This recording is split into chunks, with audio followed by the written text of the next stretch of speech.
Now today we learn a very important topic, which is poles and zeros of network functions. Now in our previous classes we learned what is a network function. We learned about the different types of network function, driving function and transfer function, and also we learned how to find out the network function for a given circuit. Now today we are going to analyze a little bit about network function. Now I am going to write the network function as f of s. I am going to write a generic expression for this. This f of s can be a driving point function or any of the transfer function. I am not bothered about what function we are taking. Just I am writing it is in general form, f of s. And we have seen that all the transfer functions which we have done is a rational function in terms of the complex frequency s. We got it as a rational function in terms of s. Now that I am generally writing it as n of s by d of s. We have a numerator polynomial as well as a denominator polynomial, and I am going to represent that in a very generic way as, let the numerator be a0 into s raised to n plus a1 into s raised to n minus 1 plus etc. plus a n minus 1 s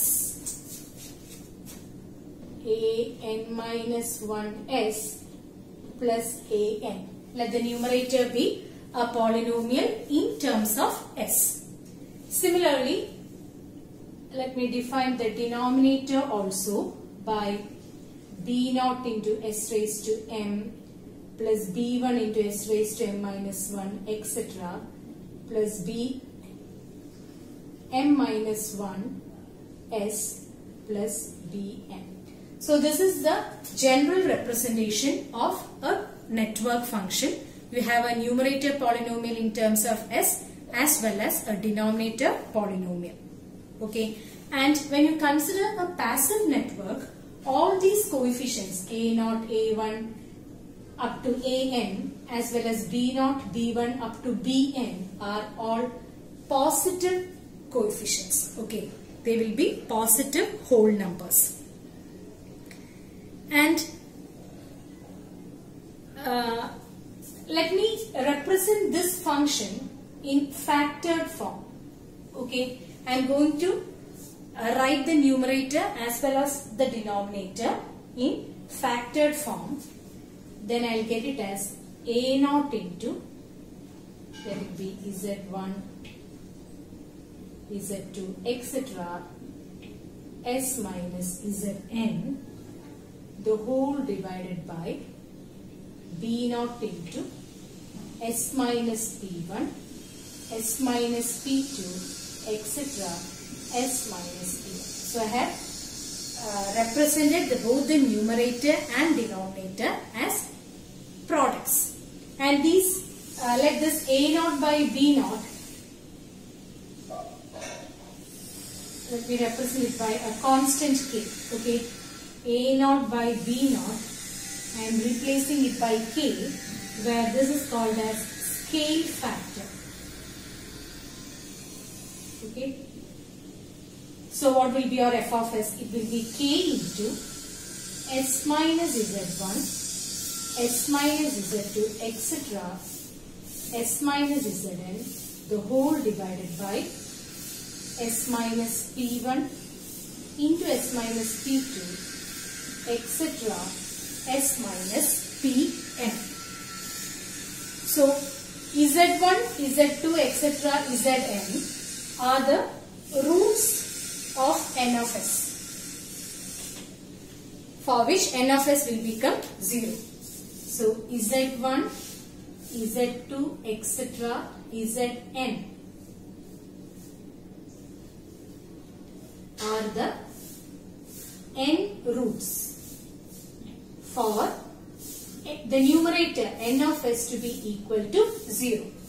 Same way, P1, P2, etc. Pn are the m roots for the denominator polynomial to be equal to 0. Okay, and A0 by B0 is scale factor. A0 by B0 is K, which is the scale factor.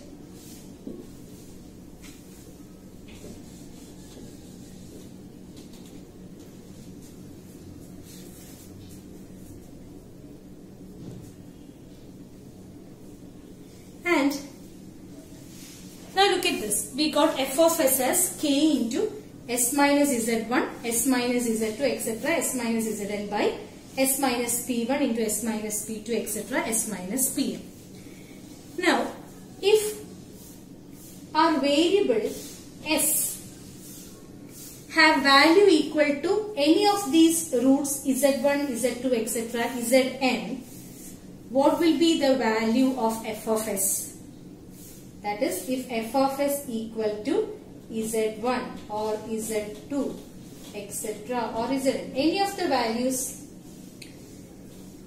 of z, then we will see that f of s will become, if s equal to z1, then the numerator will become 0, correct? Or f of s will become 0. And all these values are called as zeros of the network function.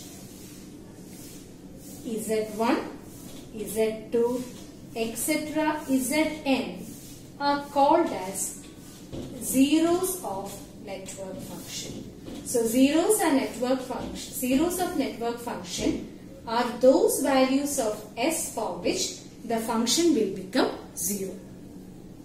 And we mark it by putting a 0. We'll see it later, but just for your information, the zeros are marked by putting a 0 in the plot. We'll see the plot later.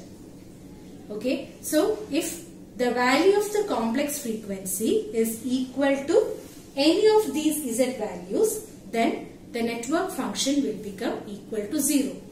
So those values of s for which the network function will become 0 are called zeros of the network function. Hence, z1, z2, etc. zn are called as zeros of network function. Now this is the first case. Now let's see the second case. The second case is, what will happen if s equal to p1 or p2, etc. or pm?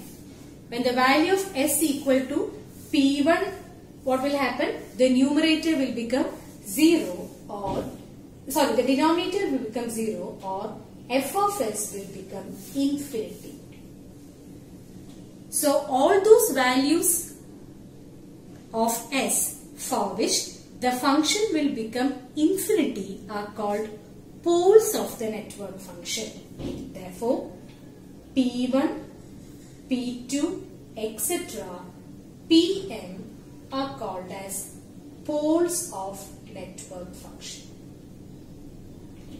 So, all values of s for which the function becomes 0 are called zeros of network function, and all values of s for which the function will become infinity are called poles of network function. And the poles are represented by putting a cross in pole 0 plot.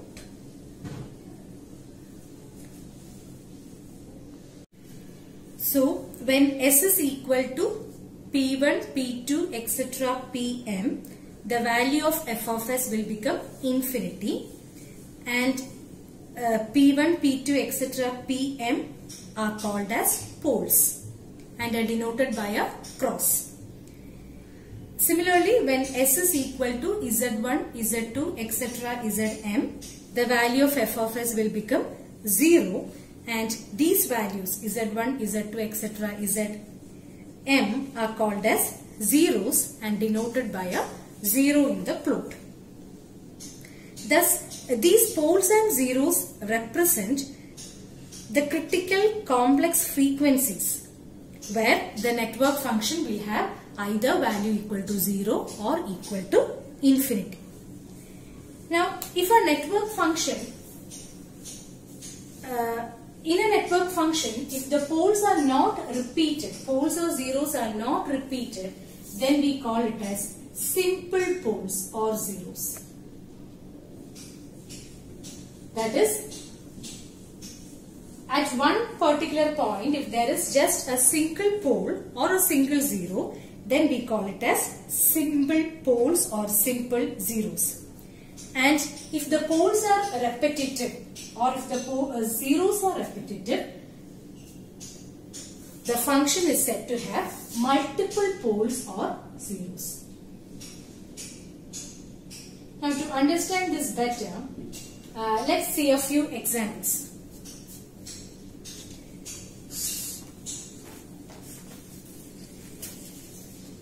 Now, consider for example, Z of S equal to S plus 4 divided by S.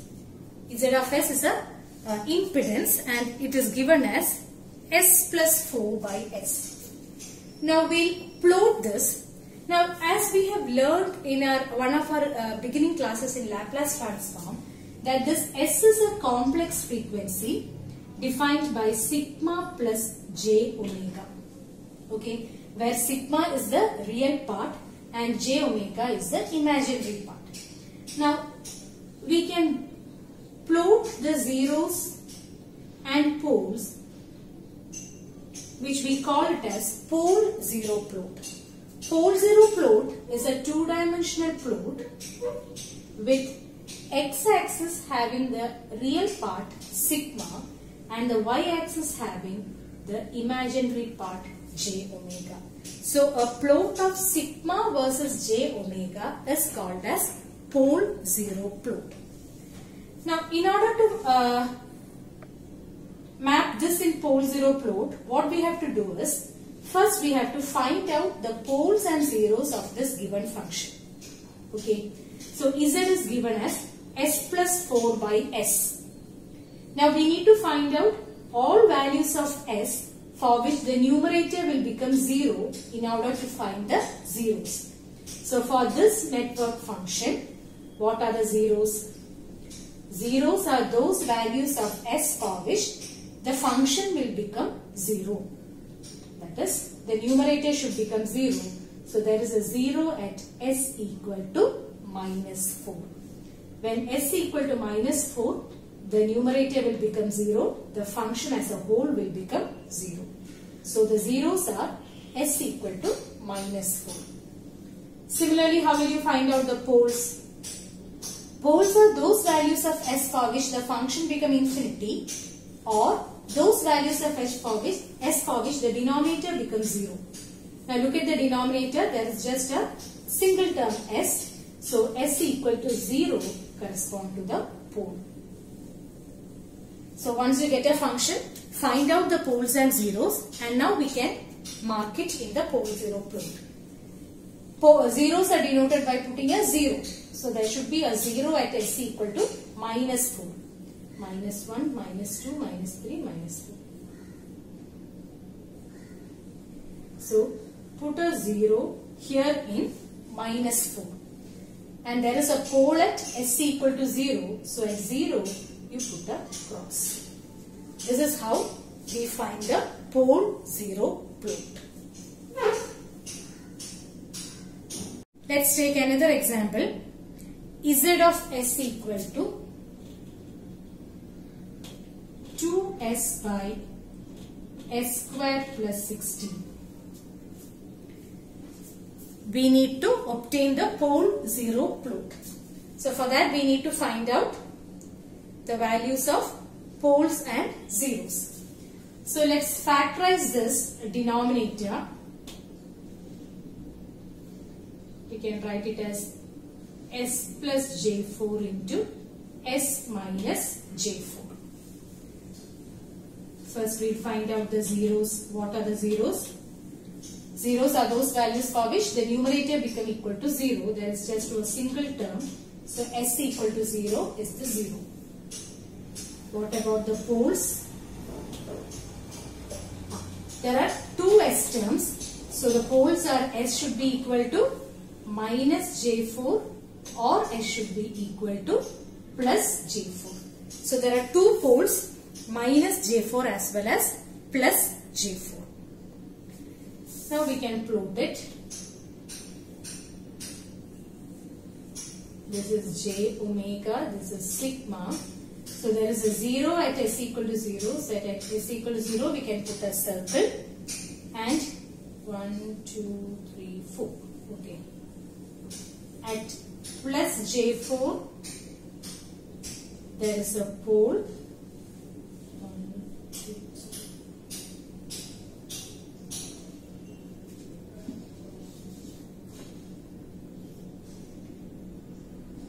1, 2, 3, 4. At minus J4 there is another pole. So this is the pole 0 plot. Now we will see that for any valid network function, if there is a pole at plus J4, then there will be a pole at minus J4. That is, if the poles are imaginary, then they will always occur as conjugate pairs. If there is a pole at plus J2, then there will be a pole at minus J2 also.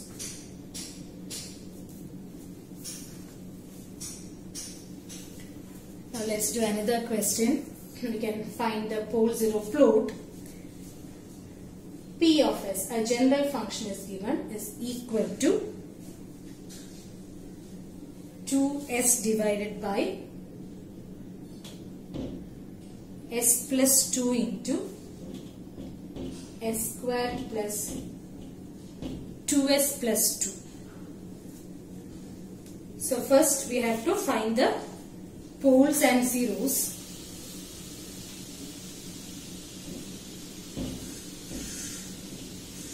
This can be written as 2S by S plus 2 into. You can find the roots of this. You get it as S plus 1 minus J, and that is 1 plus J and 1 minus J. So here the zeros will be S equal to 0 alone, and the poles will be S equal to minus 2, minus 1 plus J and minus 1 minus J. So there are 3 poles. Now we can draw the pole 0 plot. So S equal to 0, there is a 0. Now you have to plot minus 1 plus J. So minus 1 is here, plus J is here. So this will be minus 1 plus J, and then minus 1 minus J, minus 1 minus J. And at S equal to minus 2. This is S equal to minus 2. So there are 3 poles.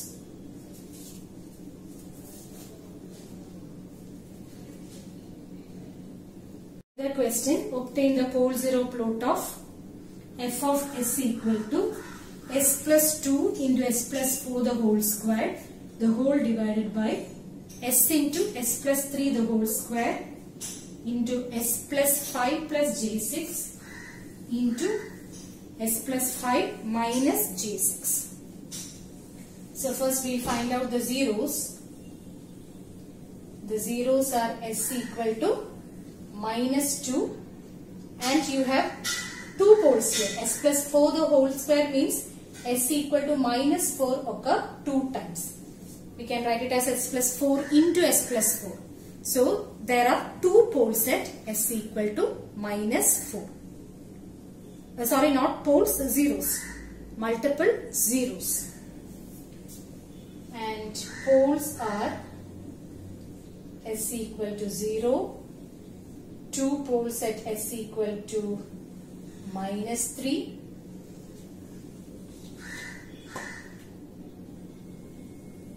then minus 5 minus j6 and minus 5 plus j6.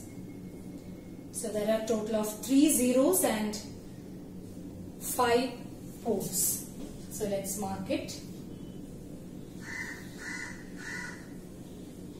This is j omega sigma.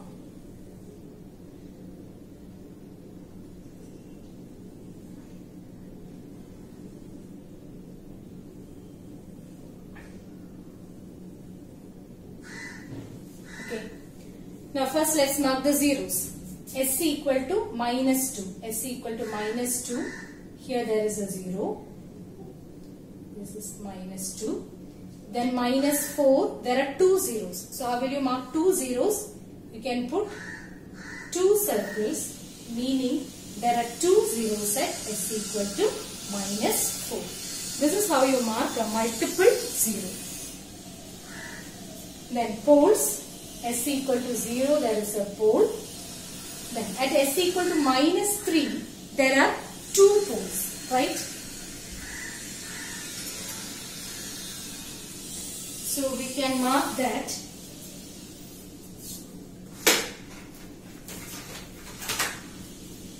We can mark the poles in a different color. So at SC equal to 0, there is a pole. Then at SC equal to minus 3, there are 2 poles. So, 1 pole. Then for the second pole, you can put one more cross in the single line. That is, see, this is how you mark a multiple pole. You put a cross for a pole. If there are one more pole, put one more line. If there are 3, put one more. This is how you plot the multiple poles.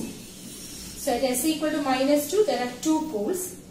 Then minus 5 minus j6. Minus 5 is here. Minus 5, this is j1, j2, j3, j4, j5, j6. Minus 5 is here. So it will be, this corresponds to minus 5 minus j6. Similarly, this point corresponds to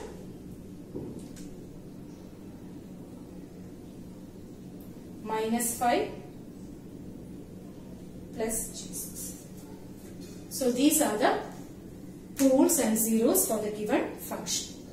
So likewise, given any network function, we can find out the poles and zeros and plot it.